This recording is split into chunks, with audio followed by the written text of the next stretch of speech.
Et coucou, toi qui passes par là. Je crois qu'il est temps pour moi de prendre la parole. Je vais faire face à mon syndrome de l'imposteur parce que je repousse, je le sais, je repousse ce moment depuis longtemps parce que je pense au fond de moi qu'il y a des personnes qui sont beaucoup plus à même que moi de parler de l'autre côté, comme Anne Turbigo par exemple, comme Charlotte Hoffman, enfin bon. Et de l'autre côté, ils deviennent justement très pressants en me disant mais quand est-ce que tu oses prendre la parole? Quand est-ce que tu euh, vas vraiment dans ton choix d'âme lorsque tu as fait ce choix de t'incarner, tu avais décidé de porter parole et il faut vraiment que tu le fasses maintenant, il est temps. Alors je me lance et je ne sais pas par quel biais je vais le faire, je ne sais pas comment je vais le faire. Je le faisais de façon très très naturelle lorsque je recevais en Guyane les clients qui venaient chez moi. On parlait très très naturellement de spiritualité, mais maintenant que je travaille avec les réseaux sociaux, et puis ça fait très longtemps puisque c'est à Bali la première fois que l'on m'a dit que je passerais mes messages à travers les réseaux sociaux. Donc voilà. En fait, une de mes missions, j'en ai deux. Je reviendrai sur la première une autre fois. En tous les cas, c'est de nettoyer des mémoires transgénérationnelles et karmiques entre de ce que la religion a pu faire.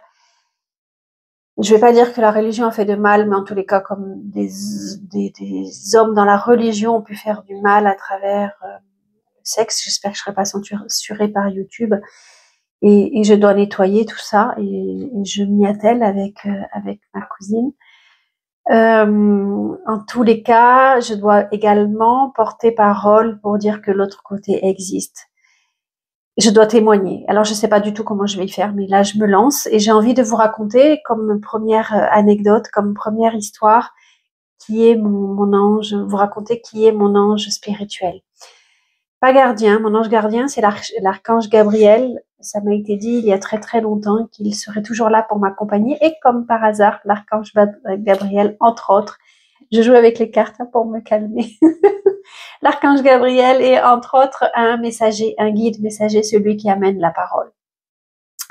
J'avais eu la possibilité, grâce à Aube Originel, d'aller voir dans une régression BQH que donc j'avais pu discuter pendant des heures avec Jésus, et notamment j'avais pu voir qu'une de mes vies antérieures j'étais un moine bouddhiste, celui qui a apporté la parole au Dalai Lama pour lui dire que la Chine allait envahir le Tibet. Je ne dis pas que je suis le seul moine, que c'était moi, parce que je pense que ce moine s'est réincarné, une partie de son âme s'est réincarnée dans beaucoup d'autres personnes. En tous les cas, je fais partie d'une partie de son âme, d'accord, et que j'ai cette mission-là de transmettre la parole. Et ce qui me fait d'autant plus dire ça, c'est que un jour, il n'y a pas très longtemps, c'était il y a une quinzaine de jours, mon guide spirituel est venu pendant la nuit, à savoir que c'est beaucoup dans la nuit que je reçois des messages pour tout un chacun, pour moi d'abord, pour tout un chacun. J'ai vraiment conscience que mon âme part de l'autre côté. Alors, j'ai pas envie de dire là-haut, parce que pour moi, c'est pas là-haut, c'est vraiment, il y a un voile transparent assez fin qui nous sépare de l'autre côté. Et, et donc, presque chaque nuit, je reçois des messages de l'autre côté. Je me souviens, et j'oublierai jamais ce rêve, par exemple, il y a 5 ans environ, de mes grands-parents qui sont venus me dire, qui me dit, viens, on te prend par la main et on va te montrer comment c'est de l'autre côté. Et donc là, il y a 15 jours, pour revenir à mon guide spirituel, il y a 15 jours, il est venu en rêve et il m'a dit, au fait, je suis Étienne. Et je me suis réveillée avec ce souvenir-là en me disant, mais qu'est-ce que c'est? Pourquoi j'ai rêvé de ça? Pourquoi Étienne? Et, euh, et donc j'y ai pensé pendant 24 heures.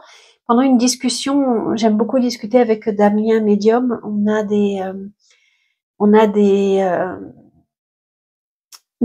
comment dire, des conversations à bâton rompu qui sont très très intéressantes. Alors je ne sais pas si je pourrais faire le montage, mettre les noms. Je vais essayer en tous les cas de mettre les noms, comme ça si vous voulez contacter, envoyez-moi un message, n'hésitez pas. Et euh, et je lui raconte ça. Et Damien disait qu'il aimait bien demander des preuves de l'autre côté, qu'il ne se trompe pas. Et donc, j'ai dit à Étienne, je lui ai dit, si vraiment c'est la vérité, je te donne 24 heures, pas plus. Je te donne 24 heures pour me prouver que je n'ai pas rêvé. Et donc, voilà, la journée se passe. Puis, au bout d'un moment, c'était le soir, j'étais en discussion avec quelqu'un sur WhatsApp. Et on discutait de choses et d'autres, mais qui n'avaient rien à voir avec ça. Et là, cette personne m'écrit Saint-Étienne. Je me suis dit, c'est bizarre, pourquoi elle m'écrit ça? Je comprends pas. Et puis, je ferme la discussion et je me couche. Et au moment de me coucher, je dis, mais mon Dieu, Saint-Étienne. J'en ai encore des frissons. Saint-Étienne, c'est ça qu'il est venu dire, en fait. Et donc, toute la journée du lendemain, je me suis demandé si c'était Étienne ou Saint-Étienne. Et avec une discussion que j'ai avec cette fameuse cousine, je lui écris, mon ange est venu me donner son nom. Mon guide spirituel est venu me donner son nom. Et je lui écris Étienne. Et donc, au moment où elle commence à écrire, et moi, je lui fais un vocal pour lui dire, c'est marrant, en plus, je sais pas si c'est Étienne ou Saint-Étienne, parce que je te raconte, nanana.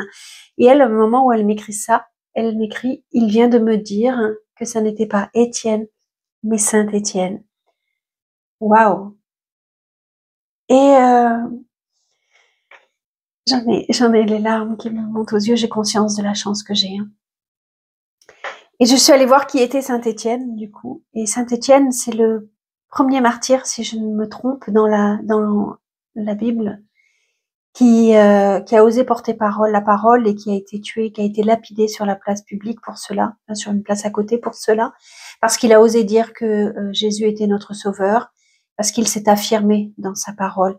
Et c'est pas pour rien, puisque aujourd'hui je dois le faire moi également sur les réseaux, qu'il est actuellement, parce que je crois qu'on peut changer de guide spirituel, dans tous les cas c'est ma croyance, et qu'il est actuellement à mes côtés, et je le sens vraiment très protecteur pour me dire, mais vas-y, ose maintenant.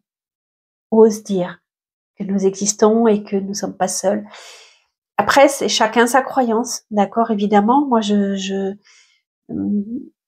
suis, alors j'ai envie de dire d'autant croyances bouddhistes par rapport à mes vies précédentes, parallèles, que chrétiennes. Mais en tous les cas, voilà, aujourd'hui, ça c'est ma croyance. Et donc, si toi tu crois en quelqu'un d'autre, ça pourrait être ton guide spirituel également. Voilà, aujourd'hui, il est là quand je tire les cartes justement pour vous faire des guidances. Alors, il n'y a pas que lui, il y a aussi mon guide terrestre, mon guide familial, et je reviendrai là-dessus sur une prochaine vidéo. En tous les cas, Saint-Étienne, je lui demande toujours sa protection et qu'il m'aide à faire des guidances qui sont justes pour vous et à transmettre une parole juste pour vous, qu'elle vienne directement dans votre cœur et qu'elle vous parle éventuellement. N'hésitez pas à commenter si vous avez des ressentis, si vous avez envie de partager, si vous avez envie d'être guidé également. Je lui demanderai de venir vous aider. Merci de m'avoir écouté. À très bientôt.